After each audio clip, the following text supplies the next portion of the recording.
শুধু কেন এত জেদ করছো? বলছি তো আমি তোমাকে অনেক সুন্দর করে চান করে দেবো। শোনো মা, আজকে থেকে তোমার সাথে আমার আড়ি, তোমার সাথে কোনো কথা নেই। বেহুলা, এমন কথা বলে না মা। ঠিক আছে, তুমি যখন এত করে বলছো তবে যাও, কিন্তু মা একটি শর্ত আছে। কি শর্ত? তুমি কিন্তু গভীর জলে নামবে না। নামবো না? কারণ তুমি সাঁতার জানো না। বললাম তো না। আর সঙ্গে কিন্তু তোমার সখীদের নিয়ে যাবে। যাবে? ঠিক আছে, তবে আমি এখন যাচ্ছি। দাঁড়াও মা, আরেকটি কথা আছে। আবার কি কথা? তোমার কলসিখানা নিয়ে যাব। বেহুলা, ওটা যে তোমার ঠাকুমার হাতে গড়া মাটির কলসি। তাতে কি?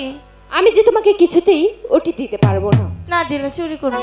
না মা, চুরি করতে নেই। তুমি যদি খেলা চলে কলসিটি ভেঙে ফেলো তখন? ভাঙবো না। সত্যি বলছি? সত্যি বলছি, তোমার যেমন কলসি আমি তোমাকে ঠিক তেমন ফিরিয়ে আমার দেব। কলসিটি নিয়ে এসো।